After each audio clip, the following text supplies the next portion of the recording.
In a remote village hidden deep within the fog-draped mountains, a sinister disease plagued its inhabitants. It began as an itch, harmless, almost mundane.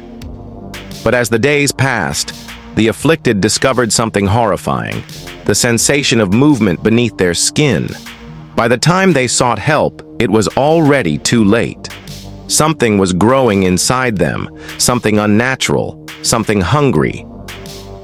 Black Hollow had always been a place of whispers, where ancient superstitions were woven into everyday life. The villagers respected the old customs, never straying too far into the woods at night, never disturbing the burial mounds that lay on the outskirts. But as time passed and the modern world encroached, belief in the old ways faded.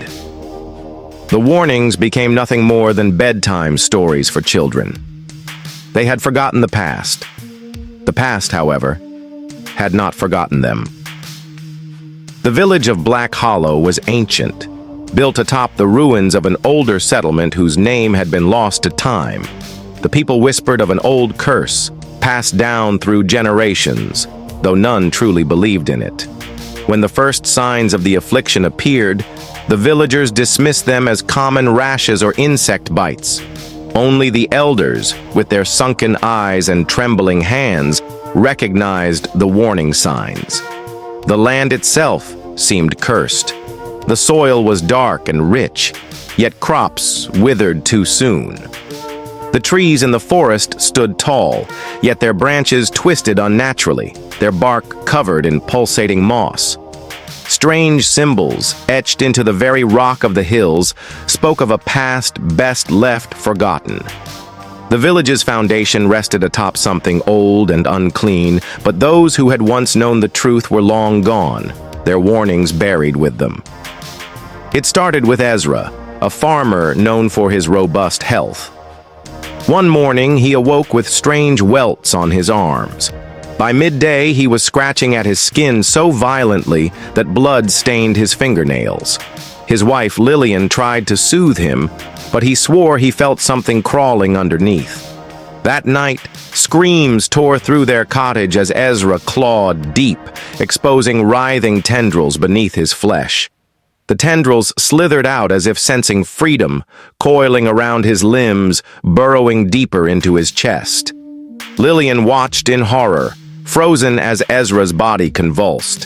His eyes, wide with pain, met hers for a fleeting moment before something inside him tore apart. A gaping wound split across his stomach, and from within, something alive, spilled out onto the wooden floor. The writhing worm-like mass pulsed, twitching, as if aware of its new surroundings. Lillian screamed. Dr. Alistair Graves, a physician from the neighboring town, arrived after hearing tales of the affliction. At first, he believed it to be a severe case of parasitic infection, but upon examining Ezra's remains, now nothing more than an emptied husk, he realized this was no ordinary disease. The flesh had been consumed from within, leaving behind tunnels of gnarled, pulsating veins. The doctor's hands trembled as he held his instruments over the remains. He had seen death before, disease, decay, and rot, but never had he encountered something so unnatural. The parasites inside Ezra had not simply fed on him, they had replaced him, hollowing him out and wearing his skin like a suit. Dr. Graves knew he needed to act fast. If this affliction spread beyond Black Hollow, it could spell the end of humanity. Soon, more villagers fell prey to the same gruesome fate. The symptoms were identical: an unbearable itch, the sensation of movement, and then, finally, the violent rupture of their bodies as something grotesque emerged. Panic spread like wildfire. Families barricaded themselves indoors. But the infestation did not discriminate between walls and doors. It spread through the very air, unseen, inevitable. At night, the infected whispered to one another in low, guttural tones, words that made no sense. Their bodies, though grotesquely disfigured, still moved as though they retained some sense of humanity. The village square became a hunting ground, filled with shambling, infested husks, their eyes clouded yet aware.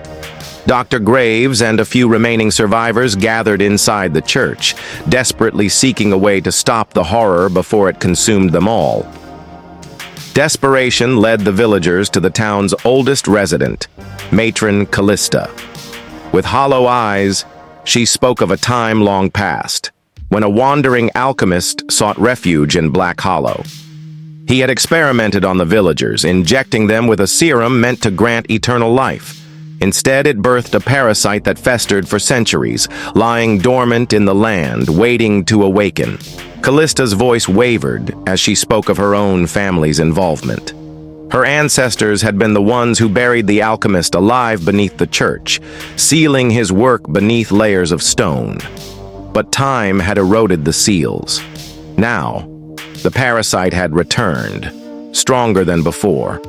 Believing that fire was the only way to cleanse the village, the desperate villagers turned to an ancient text hidden beneath the church. The book spoke of a ritual involving blood sacrifice and fire, meant to drive out the parasite before it claimed the entire town. Dr. Graves, though skeptical, had no better solution. As the ritual commenced, chaos erupted. Those already infected turned violent, their bodies contorting as the parasites within sought new hosts. Friends turned against friends. Parents slaughtered their own children. Fire consumed the village, but the infestation did not burn. It merely spread further, feeding on the smoke and ash. Dr. Graves, now covered in the blood of both the infected and the innocent, realized too late that the infestation was not simply a disease. It was intelligent. It whispered in the minds of those it had claimed, urging them to spread, to evolve. He felt it within himself, slithering beneath his own skin. By dawn, the village was a smoldering ruin. Only one remained, Lillian, Ezra's widow, who had witnessed everything but somehow remained untouched. She wandered through the ash-covered remnants of her home, the whispers of the parasites echoing in her mind, inviting her to embrace them. Black Hollow was abandoned, left as a warning to those who might stumble upon its cursed grounds. But the parasites were patient.